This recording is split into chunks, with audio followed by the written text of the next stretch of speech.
एखाद्याने मटण बनवलं आणि मटण बनवतानाचा जो व्हिडिओ आहे तो शूट करून यूट्यूबला टाकला आणि त्यामुळं कोणाला तरी अटक झाली, हे कधी ऐकलंय का तुम्ही? तर तामिळनाडू राज्यातल्या तंगलपल्ली नावाच्या गावात असाच एक अजब प्रकार घडलेला आहे.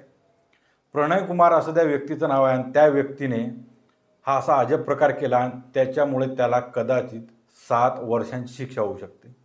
त्यामुळे मटण शिजवताना कधीही काळजी घ्या असं मी म्हणेल. मुद्दा थोडा कायद्याच्या संदर्भातला आहे, त्यामुळं हा व्हिडिओ बनवला.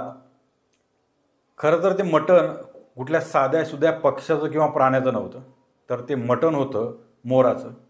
या अगोदरसुद्धा प्रणय कुमारने रानडुकराचे मटण बनवून त्याचे व्हिडिओ यूट्यूबला अपलोड केलेले आहेत. सध्या तरी ते व्हिडिओ मोराच्या मटणाच्या आणि डुकराच्या मटणाचे दोन्ही डिलीट केलेले आहेत त्या चॅनलवरून. पण तो मुद्दा काय आणि त्याला का शिक्षा होणार आहे आणि कशी होणार आहे ते समजून घेणं महत्त्वाचं आहे. ज्यावेळीस मोराच्या मटणाचं गावरान भाजी कशी बनवतात ही रेसिपी सांगण्यासाठी त्यांनी व्हिडिओ शूट केला, तो आपल्या यूट्यूबला टाकला आणि त्या मोराच्या मटणाचा व्हिडिओ यूट्यूबला टाकल्यानंतर तिथल्या पोलिसांनी लगेच त्यांच्या घराची झडती घेतली. त्या गावात जाऊन झडती घेतल्यावर तिथं त्यांना मोराचं मांस त्यांच्या घरातसुद्धा सापडलं. मोराचं मांस घरात सापडल्यावर त्यांनी ते फॉरेन्सिक रिपोर्टसाठी पाठवलं, त्याची इन्व्हेस्टिगेशन करण्यासाठी जे की करत असतात.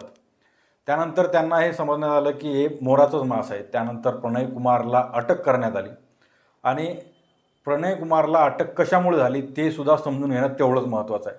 तर भारतीय न्याय संहितेच्या वाईल्ड लाईफ प्रोटेक्शन ॲक्ट 1972 नुसार मोर हा आपला राष्ट्रीय पक्षी आहे आणि त्यातल्या सेक्शन 51 नुसार म्हणजेच wild life protection act section 51A नुसार मोराची तस्करी करणे किंवा मोराला मारणे हा कायद्यानं गुन्हा आहे. कारण मोर हा आपला राष्ट्रीय पक्षी आहे आणि राष्ट्रीय पक्षी असल्यामुळे त्याला मारल्यावर शिक्षा होऊ शकते आणि शिक्षा किती होऊ शकते तर त्याला 7 वर्षांची शिक्षा, 7 वर्षांची जेल ही होऊ शकते.